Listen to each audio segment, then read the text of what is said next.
ఇది మాకు కూడా అంటే దేవుడు అదేంటి కానుకగా ఇచ్చినాడు అని ఒక పాట నేను మర్చిపోయినా, ఇప్పుడు నా యొక్క అలవాట్లేదు కదా పాడటము సండే స్కూల్లో. ఇది ఖుదా అంటే దేవాది దేవుడు నాకు ఇది ఇచ్చినాడు, ఇది నా జీవితం, ఇది జిందగీ అంటే నా జీవితం అని పిల్లలకు మేము నేర్పిస్తాం. వాళ్ళకి తెలుసులో తెలియదో పాడుతూ ఉంటారు. అయితే వాళ్ళు పాడుతుంటే చాలా బాగుంటుంది. ఇందాక వీళ్ళు కూడా పిల్లలు పాడారు, నాకు క్రొత్త జన్మం ఇచ్చినావు అని. అయితే వాళ్ళు నూతన జన్మ అనుభవం ఉందో లేదో వాళ్ళకి తెలియదు. అసలు నూతనమైన జన్మ అంటే ఏంటి? రక్షింపబడిన మన జీవితాల్లో తొలి దినాల్లో ఈ రక్షణను గురించి, పాపక్షమాపణను గురించి, తర్వాత మారు మనసుల గురించి ఆంధ్ర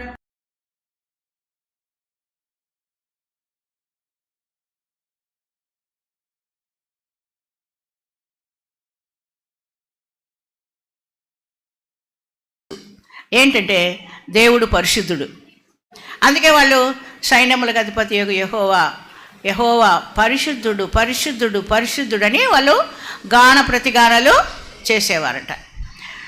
అయితే మనకైతే మన ప్రభువు ఎన్ని విధాల మనము ఆయనను రుచించినామో కదా. ఆయన ఎలాంటి వాడు, ఎంత ప్రేమామయుడో, దయాదాక్షిణ్య పూర్ణుడని, దీర్ఘశాంతుడని, కృపా సమృద్ధి గల దేవుడని, ఆయన మహాత్మ్యం కలిగిన మహారాజని, ఆయన యుగములకు రాజని, ఎన్నో మాటలు భక్తులు వాళ్ళు అనుభవించి రుచించి తెలుసుకున్నారు. ఇందాక మనం ఒకటి కీర్తన 34లో యెహోవా ఉత్తముడని రుచి చూసి తెలుసుకున్నాడు. మనం కూడా కొంచెం గొప్పనో రుచి చూసి తెలుసుకున్నాం. ఆ తెలుసుకున్నప్పుడు ఆ యొక్క హృదయంలో ఉన్న ఆ భావాల్ని పాట రూపంలో రాసి ఇలాంటి సంగీత విద్వాంసులు మరి చక్కటి స్వరం వాటి రాగములు గట్టి పాడుతూ ఉంటే మీరందరూ పాడుతూ ఉన్నారు. అయితే పాడుతున్నప్పుడు నిజంగా ఆ విధంగా మీరు ఉన్నారా లేదా? ఇందాక నేను ఒక ప్రశ్న వేసిన, వాళ్ళు లేరు, అమ్మాయిలు వెళ్ళిపోయినారు. ఈ అమ్మమ్మ ఊరికి ఏదో ఒక ప్రశ్న మనలకే వేస్తూ ఉంటుందని, మమ్మల్ని మరలా జన్మింపజేసినావు, దాన్ని బట్టి మిమ్మల్ని స్తుతిస్తున్నామని వాళ్ళు పాటలు పాడినారు. అయితే వాళ్ళకు నిజంగా ఆ నూతన జన్మ అనుభవం ఉందో లేదో నాకైతే తెలియదు. అయితే మనందరం కూడా ప్రభువులో మనము ఒక నూతన జన్మ అనుభవం కలిగి ఉండాలి. అదే పాప క్షమాపణ, అదే రక్షణ. కనుక మనం ఎప్పుడైతే సత్య సువార్తను నమ్మినామో, రక్షణ సువార్తను ఎప్పుడు విన్నామో, ఏమిటా సువార్త? ప్రభువైన యేసుక్రీస్తు లేఖనముల ప్రకారము మన కొరకు చనిపోయినాడు, సమాధి చేయబడ్డాడు, లేఖనముల ప్రకారం ఆయన తిరిగి లేచినాడు. నమ్మితే రక్షణ. ఇదే సువార్త. ఈ సువార్తను మనం విన్నప్పుడు మన హృదయాల్లో ఒక కదలిక వచ్చింది. పరిశుద్ధాత్మ దేవుడు మన హృదయాల్లో కదిలించినాడు. అప్పుడు మనం ప్రభువా నేను పాపిని, నన్ను క్షమించని అడిగినాం, ఆయన మనల్ని క్షమించినాడు. అదే నూతన జన్మ అనుభవం. కాబట్టి మరి మనము దేవుని యందు క్రీస్తు యేసునందు నూతన సృష్టి. కాబట్టి పాతవి గతించెను, మనవన్నీ కొత్తగా ఉండాలి. మాట, ప్రవర్తన, చూపించే ప్రేమ, మన నడవడిక, ఇవన్నీ కూడా ఎట్లుండాలా? క్రొత్తగా ఉండాలి. అంటే క్రొత్తగా ఉండాలంటే తెలుగు మాట్లాడే వాళ్ళు ఇంగ్లీష్ మాట్లాడాలని కాదు, అంటే ప్రేమ అనేది రావాలన్నమాట. కనుక ఈ పరిచర్యలు, సంఘ పరిచారకురాలైన ఫీబేను గురించి మనం చూస్తున్నప్పుడు ఆ పరిచర్యలు ఎన్ని విధాలుగా ఉన్నాయన్నప్పుడు ఈ సంగీత పరిచర్య కూడా ఒక గొప్ప పరిచర్య. అయితే మనందరం కలిసి పాడితే అది ప్రభువుకి ఎంతో మహిమకరంగా ఉంటుంది. మరి కొంతమంది ఇక్కడ నిలబడి పాడడం మంచిదే, నడిపించడం, వారితో పాటు మనం కూడా సంఘమంతా పాడితే అది చాలా బాగుంటుంది అనేది నా యొక్క ఉద్దేశం. ఎందుకంటే పాట అనేది పరవశింపజేస్తుంది హృదయాన్ని. అది సంగీతంలో అది శిశుర్వేత్తి పశుర్వేత్తి వేత్తి గానం రసం ఫణి అని ఒక సాంస్క్రిట్లో ఒక చిన్న సేయింగ్ ఉంది. అంటే శిశువులైనా పశువులైనా మరి విష సర్పాలైనా సంగీతానికి లొంగిపోతాయంట. అందుకే మన పిల్లలకి మనం ఏం చేస్తాం? పాటలు పాడతాం. మన ప్రభువుకు కూడా ఎంతో ఇష్టం. నాకు కూడా పాటలంటే ఎంతో ఇష్టం. మేము వెళ్ళే సంఘంలో ప్రతి కూడికలో ఒక 3 పాటలు పాడతారు, సంఘమంతా పాడతారు. ఆ పాడేటప్పుడు దైవ సేవకుడు కానీ ఎవరైనా ఇట్లా కృపావరాలు ఉన్నవారు వారు కీబోర్డ్ వాయిస్తూ పాట నడిపిస్తే ఈ పాటలు రాని వాళ్ళు కూడా అంత చక్కగా పాడతారు. నేను ఎప్పుడు కూడా ఆ పాటల సమయాన్ని పోగొట్టుకునేదాన్ని కాదు. ఒకవేళ ఎప్పుడైనా స్కూల్ నుంచి లేటుగా ఒక్క పాట అయిపోయినా నాకు మనసు కష్టంగా ఉంటుంది అనమాట. అయ్యో ఒక పాట అయిపోయిందే అనుకునేదాన్ని. అలాగా నాకు చాలా పాటలు అంటే చాలా ఇష్టం. అలాగని నాకు పాటలు చాలా బాగా పాడలేను, పాడకపోయినా ఒక విధమైన విధిగా పాడుతాను. పాటల ద్వారా మనం ప్రభువును మహిమ పరచవచ్చు, ప్రభువును స్తుతించవచ్చు. అదొక గొప్ప పరిచర్య. ఇక్కడ ఒక వ్యక్తిని మనం చూస్తున్నాం. అతని పేరేం పేరుమా? మర్చిపోయినారు. హామాను. చెప్పండి. హామానుకు ఒక కజిన్ ఉన్నాడు, అంటే వాళ్ళ పెదనాన్న చిన్నాన్న కొడుకు. అతని పేరు ఆసాపు. ఆసాపు రాసిన కీర్తనలు కూడా మన కీర్తనల గ్రంథంలో ఉన్నాయి. వీళ్ళు సొలొమోను మందిరం కట్టించక ముందు కూడా ప్రత్యక్ష గుడారంలోనూ, మందిరం కట్టించిన తర్వాత మందిరంలో కూడా వారు సంగీత సేవ చేసేవారంట, సంగీత పరిచర్య చేసేవారు. హామానుకున్న 14 మంది కుమారులు. ఎంతమంది బా? 14 సంగీత వాయిద్యాలు చెప్పగలరా ఎవరైనా? మ్యూజికల్ ఇన్స్ట్రుమెంట్స్ పేర్లు ఒక 14 చెప్పగలరా? సంగీత విద్వాంసుడు మరి చెప్తావా? చెప్పు. నువ్వు చెప్తా ఉంటే నేను పలుకుతా. Keyboard, guitar, violin, drums, sitar, tambura, flute, మురళి, veena, harp, harmonium, strings, trumpet, saxophone, xylophone. Very good, pass అయినావు, గుడ్. అంటే ప్రిపేర్ అయింటే ఏమో కానీ సడన్గా అడిగితే చెప్పడము కొంచెం కష్టమే. ఆయన కూడా జయించినాడు మన బాబు. కాబట్టి 14 మందితో ఎంత సంతోషం కదా. కొంతమంది కుటుంబాల్లో అయితే నాకు భలే సంతోషం వేస్తుంది అనమాట. వాళ్ళు చక్కగా పాటలు పాడతారు. పిల్లలు ఒకరు కీబోర్డ్ వేస్తే ఒకరు తబలా వాయిస్తుంటే వాళ్ళని చూసి నాకు ఆనందం వేస్తుంది. వీళ్ళు ఫ్యామిలీ ప్రేయర్లో ఎంత బాగా పాట పాడతారో, ఎంత బాగా ప్రభువును స్తుతిస్తారో అని అనుకొని ఒకరోజు అడిగిన, మమత మీ ఇంట్లో భలే ఉంటుంది ఫ్యామిలీ ప్రేయరు, మీరు పాడటము అంత వాయిద్యాలు వాయించటం అంటే తన ముఖమంతా వడలిపోయింది. ఇట్లా పెట్టుకొని, లేదక్క మా ఇంట్లో ఫ్యామిలీ ప్రేయర్ లేదు అనేది. చూసినారా? తను ఎంతో రక్షణ అనుభవం కలిగింది, ఎన్నో ఏండ్లు మరి ఎంతో చక్కగా ఆరాధిస్తుంది. ఆ బ్రదర్ కూడా సంఘంలో ఒక బాధ్యత గల సహోదరుడు, చాలా బాగా పరిచర్యలు చేస్తారు. వాళ్ళు మొదటి నుంచి ఉన్నవాళ్ళు, వాళ్ళు 2 కొడుకులు, వాళ్ళిద్దరూ చక్కగా వాయిస్తారు, సంఘంలో ఎన్నో సేవ చేస్తారు వాళ్ళు. అయితే ఫ్యామిలీ ప్రేయర్ లేదు. కాబట్టి ఫ్యామిలీ ప్రేయర్ అనేది ఒక కప్పు. ఇప్పుడు మనం ఇక్కడ కూర్చున్నాం, ఈ పైన ఏముంది? కప్పు ఉంది. ఒకవేళ వర్షం వచ్చినా మనకేం భయము లేదు. ఒకసారి మాకు ఒక దైవ సేవకుడు అన్నగారు ఉన్నవారు, కాటేజ్ మీటింగ్ పోయినాం. పోతే టెర్రస్ మీద కూర్చుంటే వర్షం ప్రారంభమైతే అందరూ బైబిల్ తీసుకున్నారు అనమాట లోపలికి పరిగెత్తడానికి. అయితే దైవ సేవకుడు మెదలడంలో చెప్తానే ఉన్నారు. మేము తడుస్తూనే ఉన్నాము. ఏమో లోపలికి పోదాం అంటాడేమో అంటే ఆ మాట అనడంలా వాక్యం చెప్తానే ఉన్నారు. ఆఖరికి వర్షమే భయపడి ఆగిపోయింది. చూసారా? ఇట్లాంటి సందర్భాలు కూడా మనం ఎన్నో చూస్తాం. కాబట్టి పైకప్పు అనేది ఒక కుటుంబానికి ఫ్యామిలీ ప్రేయర్ అనేది ఒక రూఫ్. కాబట్టి మీ రూఫ్ మీకు ఉందో లేదో మీరే ఆలోచించుకోండి. కాబట్టి సంగీత సేవ, సంగీత పరిచర్య అనేది మనం ఇక్కడ చూస్తున్నాం. తర్వాత కొంతమంది సహోదరులు మనం చూస్తాం. అంటే బీదరాలు ఉంది, ఆమె ఏమిచ్చింది మా 2 కాసులు వేసింది. ప్రభు అంటున్నాడు, ఆమెనేమంటున్నాడు, ఏమ్మా అంతేనా అనలా, ఆయన మెచ్చుకుంటున్నాడు, ఆమెను కొనియాడుతున్నాడు. ఈమె తన జీవనం అంతా ఇస్తూ ఉంది అని. దొర్కా ఉంది, అవేమి తబిత అనే మారు పేరు కలిగిన దొర్కా. బట్టలు అంటే ఏం బట్టలు? అంగీలు. అప్పుడు ఉండేవి ఏంటి? అంగీలు. అవి కుట్టి ఎవరికి ఇచ్చేది? విధవరాండ్రకు ఇచ్చేది. ఇలాగా మనం చూస్తే రిబ్కా ఏమి చేసింది? ఎలియాజరుకు ఆయన ఒంటెలకు ఏం చేసింది? నీళ్లు చేదిపోసింది. ఏదో ఒక గ్లాస్ ఏమోలే కదా, ఒక బాటిల్. ఇప్పుడు గ్లాసులు చెంబులు లేవు, ఏమున్నాయి? ఒక బాటిల్ కదా, ఒక బాటలా ఒంటెలకు సరిపడా నీళ్ళు. ఒక్కొక్క ఒంటె 50 లీటర్లు తాగుతుందంట. కాబట్టి మరి 10 ఒంటెలకు చేదిపోసింది ఆమె. అలాగా మనము ఇంకా చెప్పుకుంటూ పోతే చాలా పరిచర్యలు ఉన్నాయి. సంఘ పరిచారకురాలు. సంఘంలో వివిధములైన పరిచర్యలు ఉన్నాయి. ఇందాక ఫిలిప్పు కుమార్తెలను గురించి చెప్పినారు. వాళ్ళు ఏం చేసినారు? ప్రవచించే పరిచర్య. అంటే ప్రవచించడం అంటే జరగబోయే వాటిని చెప్పటం, ముందుగానే చెప్పుట. అంటే ముందుగా, వచించుట అంటే చెప్పుట, ప్రవచించుట అంటే ముందుగానే చెప్పేయటం. అంటే ఎట్లా చెప్తారు వాళ్ళు? అదే సోదేనా? చెప్తారు కదా, పల్లెటూళ్ళలో సోది చెప్తామమ్మా అని వస్తారు కొంతమంది. నువ్వు జమీందారింటికి కోడలుగా పోతావు, ఆడపిల్లలు అయితే అట్లా చెప్తారు. గర్భిణీ స్త్రీ అయితే నీకు కొడుకే పుడతాడు, పండంటి కొడుకు అంటారు వాళ్ళు. వాళ్ళంతా చెప్పేదానికి వాళ్ళకే తెలియదు అసలు. అయితే మరి వీళ్ళు మన పరిశుద్ధ గ్రంథంలో ఉన్న ప్రవక్తలు దేవుని మూలంగా పలికినారు. వాళ్ళు దేవుడు ఏది చెప్తే అది పలికినారు.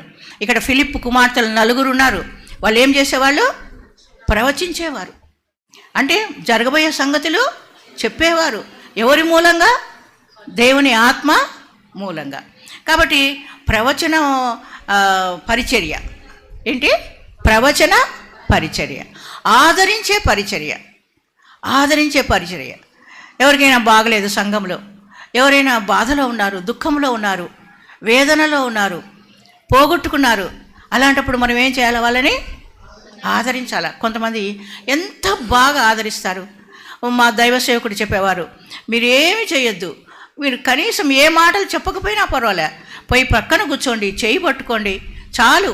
నీ చేతిలో నుండి ఆమె చేతిలోకి నీ అభిమానము, నీ ప్రేమ, నీ ఓదార్పు ఆమెకు చేరుతుంది అని మాకు నేర్పించేవారు. ఎందుకంటే మనం ఆడవాళ్ళం ఎట్లా అంటే, ఆడవాళ్ళమని ఎందుకంటున్నాడంటే మమ్మల్ని ఎప్పుడు టీచర్స్ని, మమ్మల్ని మా హెడ్ మాస్టర్ అనేవాడు, ఈ ఆడోళ్ళు అనేవాడు. ఎప్పుడు ఈ టీచర్స్ అని కానీ లేడీ స్టాఫ్ అని కానీ అనేవాడు కాదు. అందుకు నాకు అది వచ్చేస్తుంది. మన వాళ్ళు ఎట్లాంటి వాళ్ళు అంటే, ఒక సహోదరి చాలా బాధలో ఉంటే ఇంకొక సహోదరి అక్కడికి వెళ్ళినారు. ఎందుకు? ఇప్పుడు మనం ఏం చెప్పుకుంటున్నాం? ఇప్పుడు ఆదరించే పరిచయం. ఆదరించడానికి పోయింది. పోయి ఏం చేసేసింది? ఏం చేసినారో అక్క మీరు దేవునికి, ఏం తప్పు చేసినారో చూసుకోండి, లేకపోతే ఎందుకు వచ్చింది అని అనేది. అంటే ఇప్పుడు ఆమె అసలు బాధ మర్చిపోయి మమ్మల్ని ఇంత మాట అనిందే, మేము ఏం చేసినాం దేవునికి అని దాన్ని బట్టి ఆమె బాధపడడం మొదలుపెట్టింది. కాబట్టి మనం ఆదరించడానికి వెళ్ళి మనము బాధ పెట్టి రాకూడదు. కాబట్టి ఆదరించడం అనేది చాలా గొప్ప పరిచర్య. అది చాలామంది చేయలేరు. కాబట్టి నీ మాట, నీ పలుకు, నీ చూపు, నీ స్పర్శ ఆ ఎదుటి వ్యక్తికి ఏమో అనుగ్రహింపబడాలా? ఆదరణ. వాళ్ళ దుఃఖం తీర్చబడాలా, వారికి ఓదార్పు రావాలా, వారికి ధైర్యము రావాలా, నిరీక్షణ రావాలా. ఆ విధంగా ఆదరించే మాటలు, ఊరడించే మాటలు మన నోట నేర్చుకోవాలా. అది ఏదో వద్దు, లోకస్తులు చెప్పినట్టు లోకపు మాటలు వద్దు. ఇదే ఈ పరిశుద్ధ గ్రంథంలోని మాటలే మనం చెప్పాలా. మన హృదయం నిండిన దాన్ని బట్టి నోరు మాట్లాడుతుంది.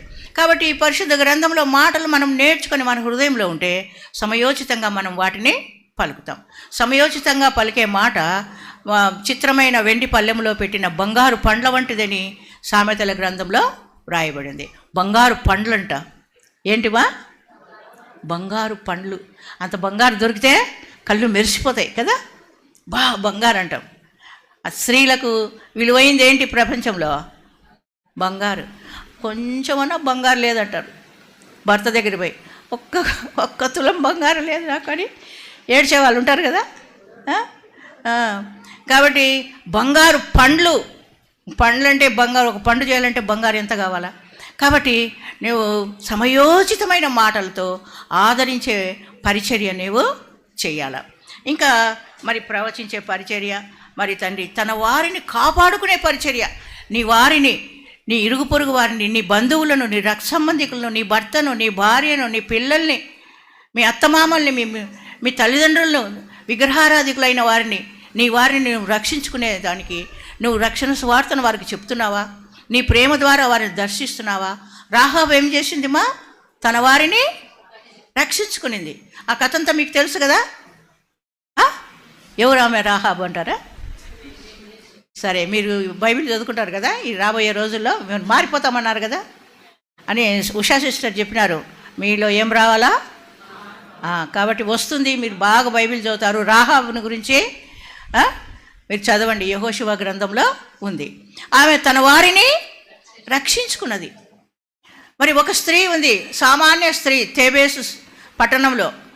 ఆమె ఏం చేసింది? వాళ్ళ మీదకి శత్రువులు వచ్చినారు, దండెత్తినారు, అందరూ భయపడిపోయినారు. ఒక గోపురం ఉంటే పైకి ఎక్కినారు, అందరూ వణుకుతూ ఉన్నారు. వణుకుతుంటే ఈ స్త్రీ ఏం చేసింది? అరే, అందరం భయపడితే ఎట్లా? ఎవరో ఒకరు ధైర్యం తెచ్చుకోవాలా, ఏదో ఒకటి చేయాలా, మనల్ని మనం రక్షించుకోవాలా. ఎవరు మనల్ని రక్షించడానికి రానప్పుడు మనల్ని మనమే రక్షించుకోవాలని ఆ స్త్రీ ఏం చేసింది? తేబేసు పట్టణపు స్త్రీ ఏం చేసింది? ఆ శత్రువు కోట గోడ కింద ఉంటే ఆమె ఏం చేసిందంటే ఒక తిరుగటి రాయి తీసుకునింది, ఎత్తి శత్రువు పైన వేసేసింది. అంతే, శత్రువు ఏమైపోయినాడు? చచ్చి ఊరుకున్నాడు. పట్టణానికి విజయం, పట్టణస్థులకు విజయం. చూడండి తన వారిని ఎట్లా రక్షించుకుందో. కాబట్టి మన వారిని మనం రక్షించుకోవాలా, నిత్య నరకాగ్ని నుండి రక్షించుకోవాలా. బాబును మీరు మందిరానికి పిలుచుకురామ్మా నువ్వు అని అంటే, ఆంటీ వస్తానంటాడు, ఆంటీ రాడు అంటది. అంటే నేను చెప్పిన నీ కొడుక్కి చెప్పు నాయన, నేనైతే పరలోకానికి పోతా, మరి నువ్వు కూడా పరలోకానికి వస్తే కదా నేను నిన్ను చూస్తాను అని నువ్వు చెప్పమ్మా. మరి నువ్వు నరకానికి పోతే నాకు ఇష్టం లేదు అని నువ్వు చెప్పు అని నేను ఆమెకు ఉపదేశం చేసిన అనమాట. కాబట్టి మన పిల్లలకు ఆ విధంగా మనం నేర్పించాలా. వాళ్ళకి ఏం తెలుసులే, నేర్చుకుంటారులే అని మనం అనుకోకూడదు. మన బంధువులను మనం రక్షించుకోవాలా, మన రక్త సంబంధికులను మనము రక్షించుకోవాలా. అది మన వారిని కాపాడుకునే పరిచర్య. కాబట్టి ఆ విధంగా సంగీత పరిచర్య, వాక్య పరిచర్య, ఇలాగా అనేక పరిచర్యలు మనం చూస్తూ వచ్చినాము. ఆమె సంఘ పరిచారకురాలు. ఆమె ఇంకా ఒకటి ఏమిటంట? పరిశుద్ధురాలు. దేవుని పరిశుద్ధురాలుగా ఆమె పేరు పెట్టబడింది. రోమీలకు రాసిన పత్రిక 16వ అధ్యాయము చివరికి వచ్చేసినాంలేండి. రోమీలకు రాసిన పత్రిక 16వ అధ్యాయంలో ఆమె సంఘ పరిచారకురాలు. తర్వాత ఆమె ఎలాంటిదంట? సహోదరులు. మనమందరం కూడా ప్రభువైన యేసుక్రీస్తులో విమోచింపబడిన వారము, పరలోకపు తండ్రి యొక్క కుటుంబానికి చెందిన వారం. కాబట్టి మనందరం కూడా సహోదర సహోదరులం. అందుకే మన సంఘాల్లో మనం ఏమని పిలుచుకుంటామా? బ్రదర్, సిస్టర్ అని మనం పిలుచుకుంటాం. కాబట్టి మన తండ్రి ఒక్కడే, ఆయనే పరలోకపు తండ్రి. తర్వాత ఏమిటంటే ఆమె పరిశుద్ధురాలు, పరిశుద్ధ రక్తము చేత విమోచింపబడింది. కనుక మరి మొదట్లో అనేక మంది శిష్యులు యేసు ప్రభువును వెంబడిస్తూ వచ్చినారు. వాళ్ళని శిష్యులు అని పేరు పెట్టినారు. ఆ తర్వాత వాళ్ళలో కొంతమందిని ఏర్పరిచి వాళ్ళకి ఏమని పేరు పెట్టినాడు? అపోస్తలులు అనే పేరు పెట్టినారు. ఆ తర్వాత వాళ్ళు క్రీస్తును అనుసరించి నడుచుకోవటాన్ని బట్టి వాళ్ళకు ఒక పేరు వచ్చింది. అదేంటిది? క్రైస్తవులు. క్రైస్తవులు అనే పేరు వచ్చింది. క్రీస్తును అనుసరించి నడుచుకునేవారు కాబట్టి క్రైస్తవులు అన్నారు. ఆ తర్వాత వారికి ఏమని పేరు వచ్చిందంటే క్రీస్తు యేసునందు పరిశుద్ధపరచబడిన వారు, పరిశుద్ధులు. కాబట్టి మనమందరం ఎవరము? పరిశుద్ధులం. ఎందుకు? పరిశుద్ధ రక్తం చేత విమోచింపబడినాం. కాబట్టి ఫీబే కూడా పరిశుద్ధురాలు, ఆమె సహోదరి. తర్వాత ఆమె సహాయము చేసింది. ఇప్పుడు మనం అనేక పరిచర్యలు చెప్పుకున్నాం కదా, ఇవన్నీ సహాయాలే. ఇంకా ఎన్నైనా మీరు నేర్చుకోండి, ఎన్నైనా మీరు అడగండి, ప్రభు మీకు నేర్పిస్తాడు, మీకు చూపిస్తాడు. మీ పనేమిటో, సంఘంలో నీ పనేమిటి, నీ పరిచర్య ఏమిటి. నీకు పాటలే రావు, నేను పాడతానని వచ్చి ఇక్కడ నిలబడితే కుదరదు. నీకు వంటే రాదు, నేను వంట చేస్తానంటే కుదరదు కదా. మరి ఇతరులకు సువార్త చెప్పడం, నీవే రక్షింపబడలే, నేను సువార్త చెప్తానంటే కుదరదు. కాబట్టి నీవు ఈ పరిచర్య నువ్వు చేయదగుదువా? నీకు సామర్థ్యం ఇచ్చినాడా దేవుడు? నిన్ను ఏర్పరిచినాడా? అది నువ్వు తెలుసుకొని దేవుని వెలుగులో, వాక్యపు వెలుగులో నువ్వు తెలుసుకొని నీ పరిచర్య చేయాల. ఆ విధంగా తర్వాత ఈమె ఇంకొక పని ఏం చేసిందంటే, ఈమె ఈ లేఖ అంటే ఈ ఉత్తరం, ఈ రోమీలకు రాసిన ఈ ఉత్తరాన్ని, కొరింథు పట్టణంలో వ్రాయబడిన ఈ ఉత్తరము ఈమె కేంక్రేయ అనే పట్టణంలో ఉంటుండగా ఆమెకు పౌలు గారు ఈ పని అప్పగించినారు. అమ్మా ఫిబే, నువ్వు ఈ ఉత్తరాన్ని తీసుకొని రోమా పట్టణానికి వెళ్ళాలి, అక్కడ దాన్ని వాళ్ళకి అందించాలి. ఇది ఎంత గొప్ప బాధ్యత కదా. ఆ దినాల్లో ఏ ఫ్లైటో ఏ కారో కదా, ఈ వాహనం ఎక్కి వెళ్ళే దినాలు కాదు కదా, మనందరికీ తెలుసు. కాబట్టి ఆమె ఓడ ప్రయాణం చేయాలా, లేకపోతే కాలినడకన వెళ్ళాలా. కానీ ఆమె ప్రయాసతో వెళ్ళింది, ఆ లేఖను అందించింది. ఈనాడు పరిశుద్ధ గ్రంథంలో అది ఈ పత్రిక ఉంది, మనం చదువుకుంటున్నాం. కాబట్టి ఆమె ఒక పోస్ట్ ఉమెన్గా పని చేసింది. ఎన్ని రకాలుగా ఆమె ఉపయోగకరంగా ఉంది చూడండి కదా. నీ వల్ల మాకేం ఉపయోగం అని మన పిల్లల్ని అడుగుతాం కదా. పిల్లలు పెద్దవాళ్ళైనాక వాళ్ళు బాల్యంలో చదివిస్తాము, వాళ్ళకు ప్రేమగా పెడతాము. వాళ్ళు ఒక స్టేజ్కి వచ్చిన తర్వాత, చదువు ముగించిన తర్వాత వాళ్ళకి ఏ ఉద్యోగం రాకుండా ఖాళీగా ఉంటే మనం ఏమంటాం వాళ్ళని? తల్లిదండ్రులు ఏమంటాం? నీ వలన మాకేం ప్రయోజనం చెప్పు అంటాం. అలాగా ఓ విశ్వాసి, ఓ పరిశుద్ధ సహోదరి, సంఘంలో ఒక బాధ్యత కలిగిన సహోదరిగా మరి నీకు ఏ పరిచర్య ఉంది? నీ వలన సంఘానికి ఏం ప్రయోజనం? నీ వలన ప్రభువుకి ఏం ప్రయోజనం? నీ వలన నీ పక్కనున్న సహోదరికి ఏం ప్రయోజనం? నీవు ఆ విధంగా ఉపయోగకరంగా ఉన్నావా? నిష్ప్రయోజనంగా, నిష్ఫలంగా ఉన్నావా? ఆలోచించుకో. కాబట్టి ఏదో మనం ఉన్నాము, రక్షణ పొందినాము, వస్తున్నామని కాకుండా దేవుని చేత కొనియాడబడే ఒక స్త్రీ. అనేకమైన స్త్రీలను మనం చూసినాం. తల్లి మరియను చూసినాం, మగ్దలేనే మరియను చూసినాం, మిరియామును చూసినాం, ఇంకా ఎంతమందినైనా చూడొచ్చు కదా. ఇప్పుడు మీ ముఖాల్లో విసుగును చూసినాను నేను. కాబట్టి మరి నా ముఖంలో మీరేం చూసినారో నాకు తెలియదు. ఈమెకి ఏం ఓపిక రా నాయన. అసలు 3/4 కూడా నేను చెప్పలే. అంటే ప్రభు నాకు చెప్పింది, అదంతా చెప్పినట్టు 3 రోజులు పడుతుంది. కనుక చాలా షార్ట్ చేసుకుంటూ వచ్చినాను.